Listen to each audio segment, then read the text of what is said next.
என்னப்பா இந்தியாவே வெல்த் டிஸ்ட்ரிபியூஷனை பற்றி பேசிகிட்டு இருக்காங்க, தமிழ்நாட்டில் என்னப்பா பேசிகிட்டு இருக்காங்க அப்படிங்கிற உங்கள் கேள்விகள் எனக்கு தெரியுதுங்க, எனக்கு கேட்குது, இங்கே வர கேட்குது.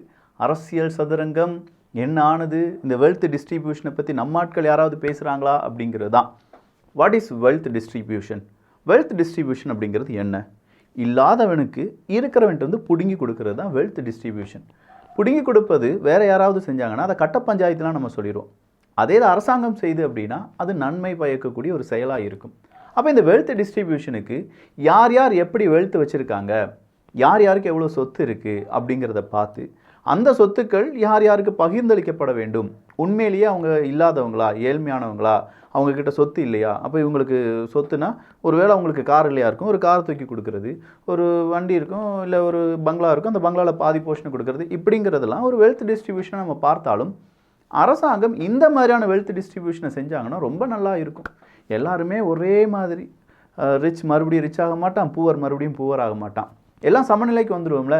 ஆனால் இது சாத்தியப்படுமா அப்படிங்கிற ஒரு கேள்வி இருக்குல்ல, இது சாத்தியப்படுமா அப்படிங்கிற கேள்வியே இருக்கும்போது இதெல்லாம் வாக்குறுதியாக கொடுத்தா எப்படி இருக்கும் அப்படிங்கிற ஒரு கேள்வியும் உங்களுக்குள்ள வர வேண்டும்.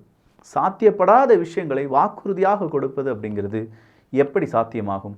அதை மக்கள் நம்பினார்கள் என்றால் அதை விட பெரிய முட்டாள்தனம் வேறு எதுவுமே இருக்குமா? இதில் மதத்தையும் இழுத்துட்டு வந்தாங்கன்னா எப்படி இருக்கும்? அதுதான் இந்திய அரசியலில் நடந்துட்டுருக்கு. ஒட்டுமொத்தமாக இந்த வடநாட்டு பக்கம்லாம் நீங்கள் போனீங்கன்னு வச்சுக்கோங்களேன், இன்றைக்கி பிஜேபியும் காங்கிரஸும் மாற்றி மாற்றி கம்பு சுற்றிக்கிட்டு இருக்காங்க. இஸ்லாமியர்களுக்கு வெல்த் டிஸ்ட்ரிபியூஷன் அப்படின்னு சொல்லி பிஜேபி சொல்ல, ஒட்டுமொத்தமாக மைனாரிட்டிஸுக்கு வெல்த் டிஸ்ட்ரிபியூஷன் அப்படின்னு சொல்லி காங்கிரஸ் சொல்ல, என்னமோன்னு நடக்குதியா இந்த வெல்த் டிஸ்ட்ரிபியூஷனை பற்றி ஏதாவது எங்களுக்கு சொல்லிக் கொடுயா அப்படின்னு சொல்லி நீங்கள் கேட்க, இதோ வந்து விட்டது தமிழ் பக்ஷம் வழங்கும் ஆழமான அரசியல் சதுரங்கம்.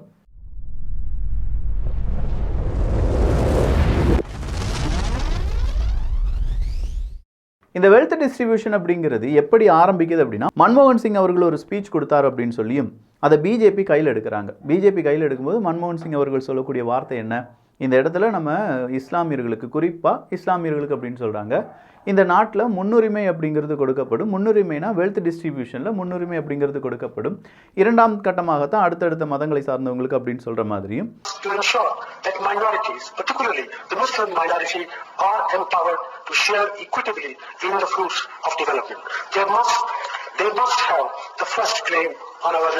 ஒட்டுமொத்தமாக ஒரு பல நிமிடங்கள் இருக்கக்கூடிய ஸ்பீச் தான் மன்மோகன் சிங் அவர்களுடைய ஸ்பீச்.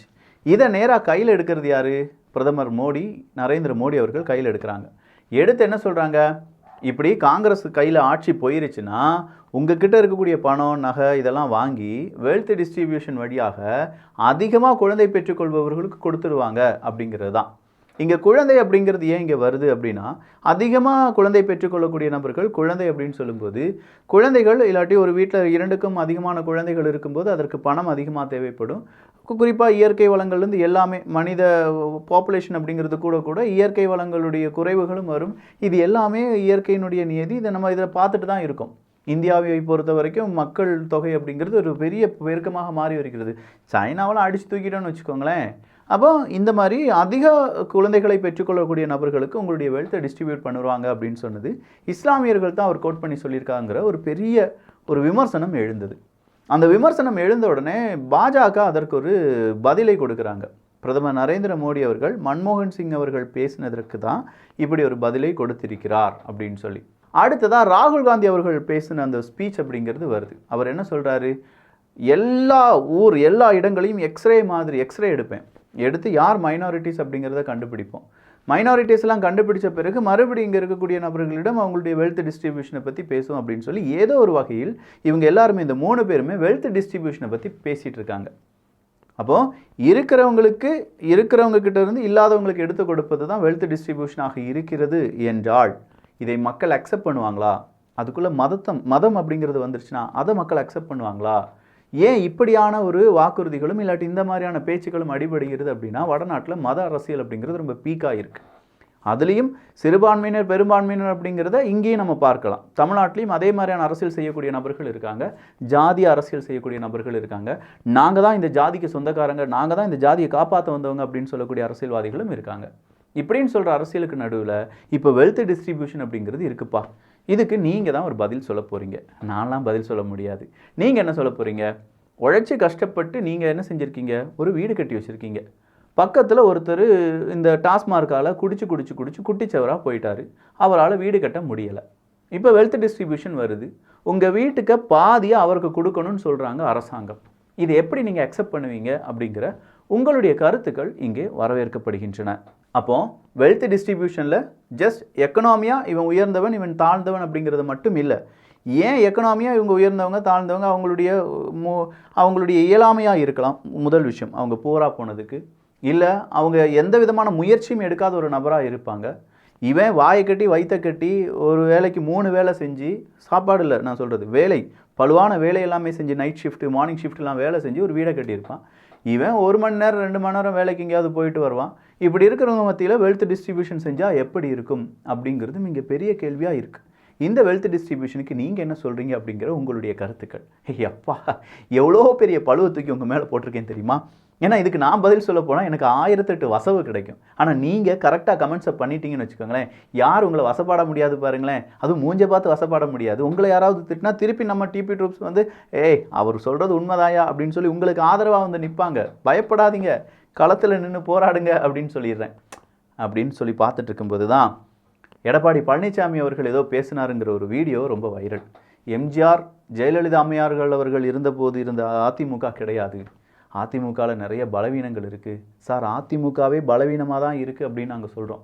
அதிமுக உடைந்து சசிகலா அணி, இந்த பக்கம் டிடிவி தினகரன் அணி, அந்த பக்கம் எடப்பாடி பழனிசாமி அவர்கள் அணி, அந்த பக்கம் ஓபிஎஸ் அணி அப்படின்னு சொல்லி பல அணிகளாக திரும்பி இருப்பது அப்படிங்கிறது அதிமுகவினுடைய பலவீனம். ஜெயலலிதா அம்மையார் அவர்கள் இருக்கும்போது இப்படியா இருந்துச்சு, எம்ஜிஆர் அவர்கள் இருக்கும்போது இப்படியா இருந்துச்சு. இதுதான் உங்களுடைய பலவீனமே தவிர அதிமுகவில் எந்த பலவீனமும் கிடையாது. அதிமுக ரொம்ப ஸ்ட்ராங்கான கட்சி தான்.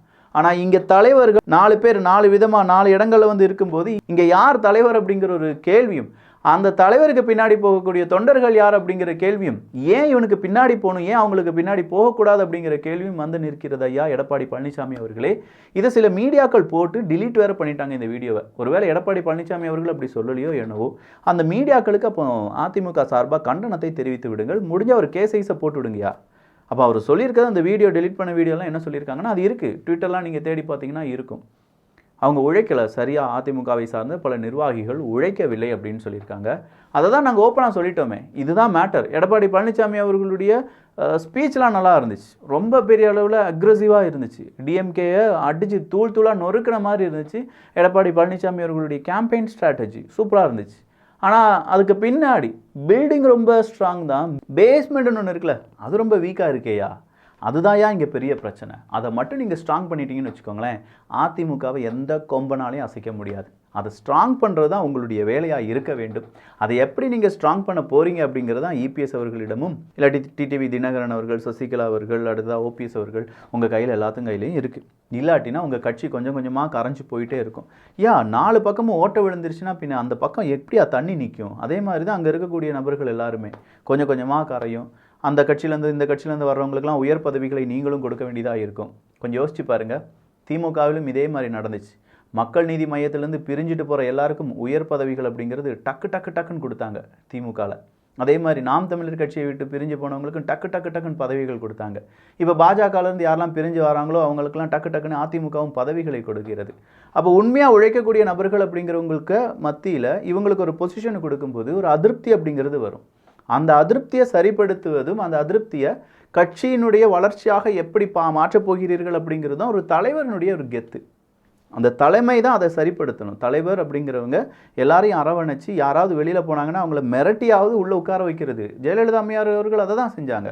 1க்கு 2 ஒன்று பேசுவாங்க, அடுத்ததாக மிரட்டல் மட்டும்தான், வேறு எதுவுமே கிடையாது. பக்காவாக வச்சுருந்தாங்கன்னு வச்சுக்கோங்களேன். ஒரு பெண்ணாக இருந்து அந்த பெண்ணை ஒரு கர்ஜிக்கும் சிங்கமாகத்தான் நம்மளால் பார்க்க முடிந்தது. அப்படிப்பட்டவங்க இருந்த ஒரு தலைவராக இருந்த ஒரு கட்சி இன்றைக்கி 4 பக்கமாக உடஞ்சி போயிருக்கு அப்படின்னா அதுக்கு காரணம் நீங்களும் உங்களுடைய அரசியல் சூட்சமங்களும் அதுக்கு பின்னாடி இருந்த பலவிதமான பழிவாங்களும், அதெல்லாம் நீங்கள் உங்களுக்குள்ள. நெல்லை டிஎம்கே கவுன்சிலர் ராஜினாமா மிரட்டல் அப்படிங்கிற ஒரு செய்தி என்னால் பார்க்க முடிந்தது. அது என்ன, நெல்லை திமுகவினுடைய கவுன்சிலர் நாங்கள் அருந்ததி அப்படிங்கிறதுனால நெல்லை மாநகராட்சியில் எங்கள் பகுதிக்கு மட்டும் தண்ணீர் கொடுக்க மாட்டுக்காங்கய்யா, அதனால் என்னால் வேலை செய்யவே முடியலை, எனவே நான் ராஜினாமா செய்யலான்னு இருக்கேன் அப்படின்னு சொல்லி நெல்லையை சார்ந்த ஒரு திமுக கவுன்சிலர், ஒரு பெண் ஒருத்தவங்க வந்து கம்ப்ளைண்ட் கொடுக்குறாங்க அப்படின்னு சொல்கிற ஒரு வீடியோ இன்றைக்கி வைரல். அவங்க சொல்லியிருக்காங்க அப்படிங்கிறதெல்லாம் கேட்கும்போது எங்கேயா இந்த சமூக நீதி கட்சிக்காரங்க ஜாதியை கலைந்தீர்கள்? ஜாதியை நீங்கள் உருவாக்கி வச்சுருக்கீங்க. ஜாதியை நீங்கள் உருவாக்கி வச்சது மட்டும் இல்லாமல் அந்த ஜாதிய ரீதியிலான கவுன்சிலர்கள், ஆட்சி அதிகாரிகள் இவங்க எல்லாத்தையும் போட்டு மக்களுக்கு நல்லதே செய்ய விட மாட்டீங்கல்ல அப்படிங்கிற மாதிரி இருக்குது. கேட்டால் நாங்கள் ஜாதியை ஒழிச்சிட்டோன்னு சொல்லுவாங்க. ஆனால் ஜாதி இந்தா இருக்குது, ப்ரூஃபாக இருக்குது. பாருங்கள், அருந்ததியர் அப்படிங்கிறனால எங்களுக்கு எதுவுமே தரமாட்டுக்காங்க அப்படின்னு சொல்லி ஒரு திமுகவினுடைய கவுன்சிலர் அவங்க கதறாங்க. இதற்கு நீங்கள் என்ன பதில் சொல்ல போகிறீங்க அப்படிங்கிறது தெரியலை. கடைசியான செய்தி, ரொம்ப முக்கியமான செய்தி. யார் அண்ணே? திருமாவளவன் அவர்களா? வாங்க. கர்நாடகா தேர்தலுக்கா? ஆமாம். டிகே சிவகுமார் அவர்களுக்கு ஆதரவா? ஆமாம். அப்படின்னு அந்த பக்கமாக இருக்கக்கூடிய சித்தாராமையா? ஆமாம். சார், இந்த மேகதாது அணை அது இப்போ இல்லை. ஏன் இல்லை? நாங்கள் இப்போ கூட்டணி பேரும் பேசியிருக்கோம். கர்நாடகாவுக்கு நான் ஆதரவு, காங்கிரஸுக்கு நான் ஆதரவு. அந்த மேகதாது அதை இப்போ பேசாதீங்க. எதுக்கு? பேசுனா தமிழ்நாட்டு மக்களுக்கு உண்மை புரிஞ்சிருமே.